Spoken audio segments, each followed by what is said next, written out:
Well, Brandon Podziemski, you got to feel like you played 2 games in less than 24 hours, and you haven't cooled off at all. Tell us about the mindset of playing tonight on this crazy back-to-back. Yeah, you know, although it's a back-to-back, we're trying to fight for a playoff spot here and try to get as high as we can.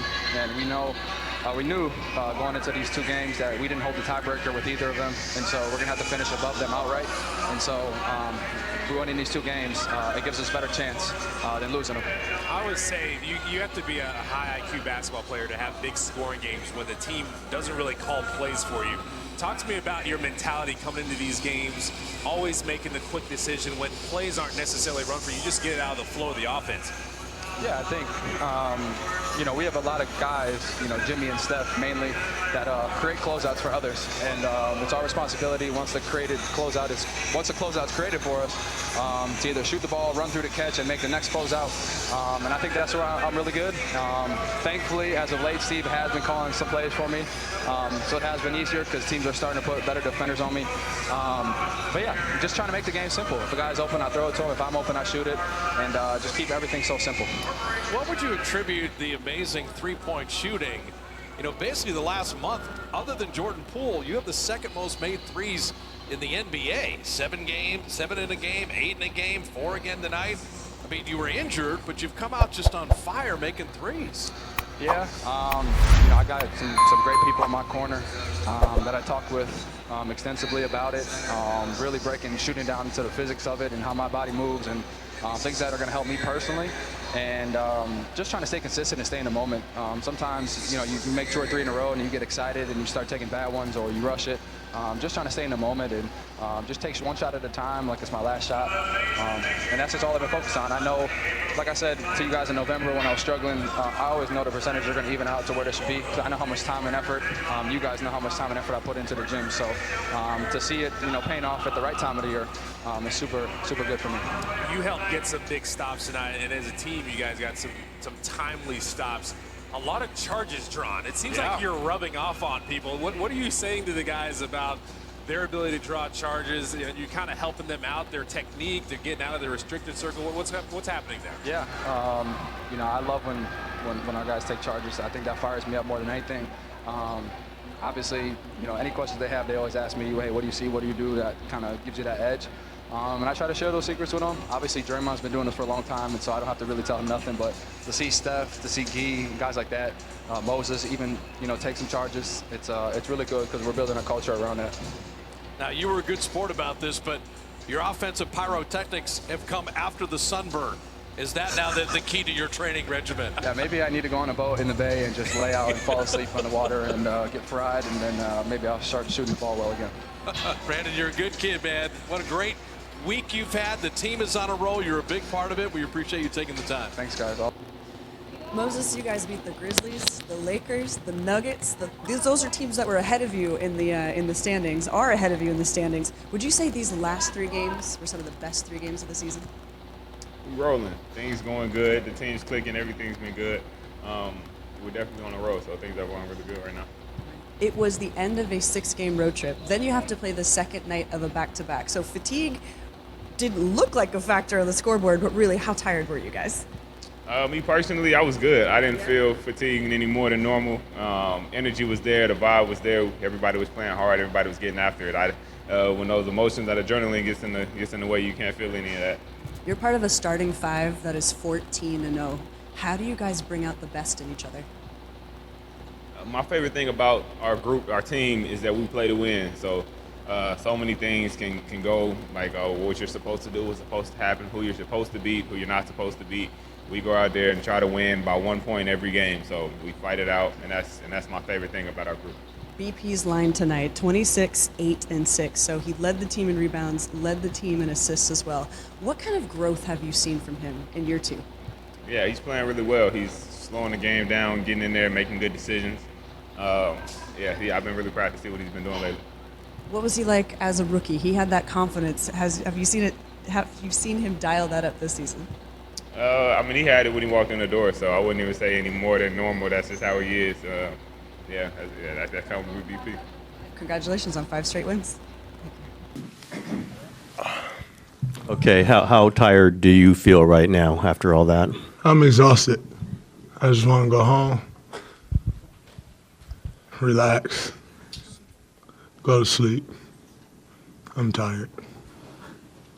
Draymond, can you put into perspective just like what it's like to guard Jokic on however many minutes you did on a night like this, on the second night of a back-to-back after the road trip that you had?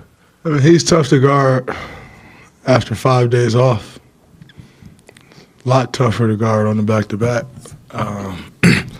where he's sitting in San Francisco waiting on us to get back. But I think for the most part we did a good job. Saying that he's 13 for 17. He got those threes going there in that third quarter, I think it was. But thought we kept a body on him. He had some tough shots. Why he's great. But overall, I think we did the job and got it done. So it's always a tough challenge. Loon was great on him.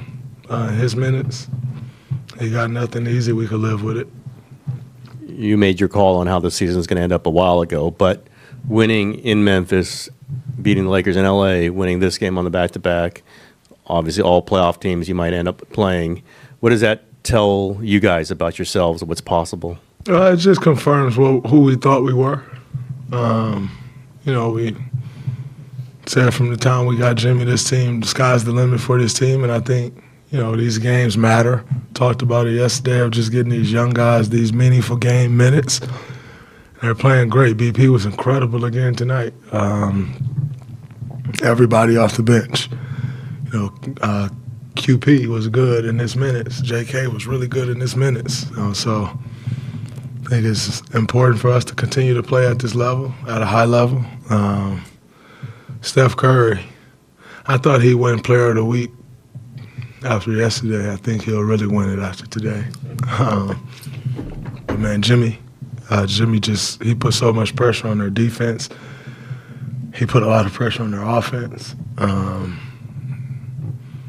So yeah, I think just further prove we are who we thought we were.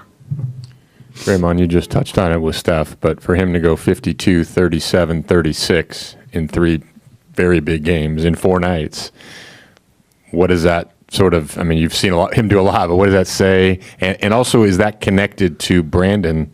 Kind of, how much does Steph's success sort of attract attention that gives Brandon open shots? I mean, Steph's success attracts attention for everybody, and it's always been that way. But BP stepping up and knocking those shots down, he's taking them with confidence. We need it. The way he's shooting the basketball is incredible. So I think we all benefit off Steph. It's not just BP. Everybody who's played with Steph over the course of the last, I can speak for 13 years, has benefited. Draymond, whether it was the physicality or something else. And if you couldn't benefit, it's your fault. It ain't Steph Curry's fault. What changed in the second quarter after giving up 44 and then 16 in the second quarter? Like what flipped for you guys? They started to fill us. I think that first quarter was kind of track meet. You shoot, I shoot. Whoever make the most shots win the quarter, and they did. And we gave up 44 points, but we got our defense settled in to start that second quarter. And then when the group came back, they continued it on for the rest of the quarter. 16-point quarter was huge. So once we got the 44 under control, I think we pretty much took care of them the rest of the game. That group that began the second quarter and the fourth quarter, what do you like about that group? The non-Steph minutes, I mean, you guys did a really good job with that unit. Jimmy Butler got another one in that group. That group has struggled at times because we just, no one out there. We got a one now. So, I think that group plays a little different style than the first group or the groups with Steph. And so I think it's a tough adjustment to kind of go from the style we play. You'll have to overly prepare for Steph. But yeah, we just added Jimmy Butler to that group, and he changes everything. I think the fans seem to be riding this big wave of fun and joy and stuff. How is it from inside the team? Do you guys have a sense of that, or is it just more business and take care of take care of the work? Well, I think joy is one of our core principles, if I'm not mistaken. When you have a leader like Steph Curry, he has a joy about life, a zest that trickles down to everybody. And then Jimmy Butler has big face hoodies that say joy. And he was looking for joy. So I think we've all found it. And it's good for this group. Well, you guys have a day off tomorrow, and then you guys have another gauntlet of 3 games in 4 nights, and more games beyond that. It's a gauntlet to end the season. What is required for you guys to sustain this energy in this Western Conference where it's so close with all the teams that are around you? Taking care of the ball, not putting yourself in tough positions where you're having to get back off turnovers. It's huge. And just playing hard on the defensive end. If we play hard on the defensive end, we make the games a lot easier for ourselves. And so I think, taking care of those 2 things, taking care of the ball allows us to set our defense. When we get our defense set, it's pretty good defense when we get set. So I think those 2 things go hand in hand. And if we do those 2 with the shot-making ability that we have, it should help us out quite a bit. Steph's highest scoring month in his career is April. I imagine that's not a coincidence. Do you feel it when he kind of ramps up at this time of year, and what can that mean for a team? I mean, for our team, it's great because we're headed into the playoffs, and he kind of finds that rhythm. For other teams, it's awful because he finds that rhythm.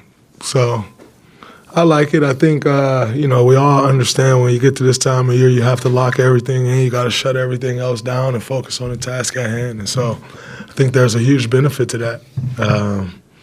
But, yeah, he's, as you know, he's special as they come.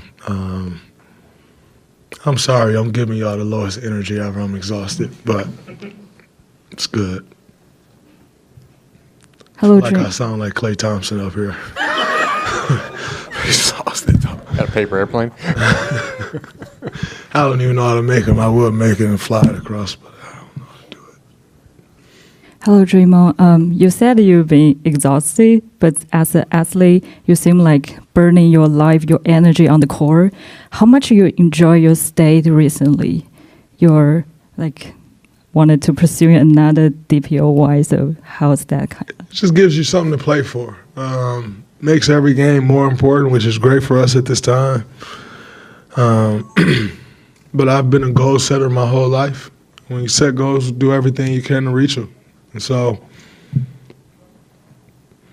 but in saying that, I want to win. And I think, the first time we spoke about Defensive Player of the Year, I think my statement was something along the lines of, if we win, that gives you the opportunity. And we're doing that. So the most important thing to me is and will always be winning. I hate to lose. So most of my effort, all of my effort goes towards winning the game, and defense is a byproduct of just trying to win the game. Draymond, you kind of touched on this with Danny's question about Steph in April, but he's talked about wanting to play meaningful basketball. When Steph gets a chance to play meaningful basketball like this week, what do you see in it? I mean, obviously he still has that joy, but is there a different look in his eyes? Is there a different focus? How do you know he's sort of climbed to that next level? There is a completely different focus, and you see the focus everywhere, though. Like, it's not just once he steps on the court in the game. It's in his practice, in his workouts. It's, he on the phones talking. We need to do this. We need to look at some things like this. He's suggesting substitution patterns. Like, he's just all the way in, and he gets into the weeds around this time. And so, we try to keep him out of the weeds all year because it can be a bit exhausting. But he kind of knows when it's time for him to get in the weeds, and he is right now. You saw Guy come back later in that game. He went to Steve like, Guy need to be in right now.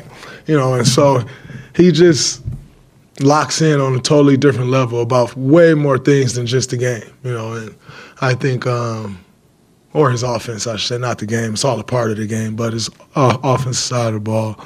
He's suggesting defensive adjustments and all these, like he just gets way more into it. And then obviously you can see the look in his eyes. Some of those shots he take, like he's just trying to wait for everybody to clear out so he can get a shot off. So yeah, I can see it from a mile away. Does he call you? Yes. He told me Stephen Curry and the Warriors keep rolling with a victory over the Nuggets. The Golden State Warriors are on fire, securing their 5th consecutive win with a decisive 118-104 victory against the Denver Nuggets at the Chase Center on Friday night. Stephen Curry dazzled the crowd, scoring a game-high 36 points, including 7 three-pointers. In a thrilling matchup between two former MVPs, Nikola Jokic led the Nuggets with 33 points, 12 rebounds, and 9 assists. Despite a challenging start, where Denver put up 44 points in the first quarter, including 15 from Jokic, the Warriors rallied back, showcasing their resilience and teamwork. Alongside Curry, Brandon Podziemski contributed a stellar 26 points, while Jimmy Butler III added 19 to the scoreboard. Curry's dominance continues. Curry entered the game with an impressive average of 41.6 points per game in April, and he kept the momentum going, surpassing 30 points for the 3rd straight game. His offensive brilliance was on full display as he skillfully maneuvered around defenders, effortlessly sinking shots from beyond the arc. His stunning crossovers had Michael Porter Jr. scrambling, leading to a picture-perfect three-pointer. Curry's arsenal of moves electrified the Chase Center crowd, especially in the second half when he showcased his ability to move without the ball and create open looks. Podziemski shines bright. Brandon Podziemski stepped up once again, scoring 26 points on an efficient 10 of 16 shooting, including 4 of 8 from three-point range. He established himself early, netting 11 points in the first quarter. This marks his 3rd 25-point game in the last 4 outings, demonstrating his growth as a key player for the Warriors. He also contributed 8 rebounds and 6 assists, proving his versatility on the court. Playoff picture heating up. With this victory, the Warriors have climbed to 4th place in the standings, just half a game behind the Nuggets. They've won 14 of their last 17 games, bringing their season total to 46 wins, matching last year's tally. The Dubs are just 1 game behind the Los Angeles Lakers for the 3rd spot, as the competition intensifies down the stretch. Looking ahead, the Warriors will stay at home, preparing to face the 2nd-ranked Houston Rockets on Sunday. Notable highlights. This win marks the Warriors' longest active winning streak in the NBA at 5 games. Golden State has a remarkable 21-5 record since February 8th, boasting the 3rd-best winning percentage in the league during that stretch. The Warriors improved to 24-14 at home, winning 3 straight at the Chase Center. Tonight's victory broke a 6-game home losing streak against the Nuggets and a 9-game overall skid against them. Golden State forced 26 turnovers, the most by an opponent this season. With Curry, Green, Butler, Moody, and Podziemski in the starting lineup, the Warriors are a perfect 14-0, setting a franchise record for consecutive wins with this starting 5. Stephen Curry continues to dazzle, averaging 41.7 points over his last 3 games, and is just 1 point away from tying Reggie Miller on the NBA's all-time scoring list. With a dynamic roster and growing chemistry, the Warriors are poised for a thrilling finish to the season. Warriors' momentum and future prospects. As the Warriors continue their impressive streak, the implications for the upcoming playoff race are becoming increasingly significant. With Curry averaging an astounding 41.7 points over the last 3 games, his performance not only elevates the team but also keeps him firmly in the MVP conversation. His ability to perform under pressure has become a hallmark of his career, and fans are excited to see if he can carry this momentum into the postseason. Team chemistry on display. The synergy between the players is palpable, especially with the integration of newcomers like Jimmy Butler III and Brandon Podziemski. Butler's experience and defensive prowess have been invaluable, contributing to the Warriors' defensive strategy and allowing them to create turnovers, like the impressive 26 they forced against Denver. This aggressive defense, combined with their high-octane offense, positions Golden State as a formidable contender in the Western Conference. Podziemski's rise has been one of the most talked-about stories of the season. With his recent performances, he's proven he can be a reliable scorer and playmaker, complementing Curry's brilliance. His ability to step up in critical moments is a positive sign for the Warriors as they gear up for the playoffs. Upcoming challenges. Looking ahead, the matchup against the Houston Rockets will be crucial. Houston, currently sitting 2nd in the standings, presents a significant challenge. A win would not only solidify the Warriors' position, but also send a message to the rest of the league that they are serious contenders. Additionally, the Warriors will need to continue improving their home court advantage. With 3 consecutive wins at the Chase Center, the energy of their home crowd has been a pivotal factor in their success. Fans are eager to pack the arena as the team enters the final stretch of the regular season. Playoff picture tightens. As the playoffs approach, every game counts. The Los Angeles Lakers, who have surged to 3rd place, are just ahead of the Warriors, making the next few games even more critical. The competitive landscape in the Western Conference is fierce, with teams like the Nuggets and the Lakers all vying for favorable playoff positioning. The Warriors' ability to remain healthy and maintain their current form will be key. With Curry leading the charge and a supporting cast that is stepping up, the team is in a prime position to make a deep playoff run. A legacy in the making. For Stephen Curry, each game is another opportunity to cement his legacy. As he edges closer to milestones like surpassing Reggie Miller, the narrative surrounding his career continues to evolve. Fans and analysts alike are already speculating how far he can take this team and what this playoff run might mean for his legacy among the greats in NBA history. In conclusion, the Warriors are not just riding a wave of momentum, they are on a mission. With their sights set on the playoffs, every game becomes a statement of intent. As they prepare to face the Rockets, the excitement is palpable, both for the team and for the fans who believe that this season could be one for the ages.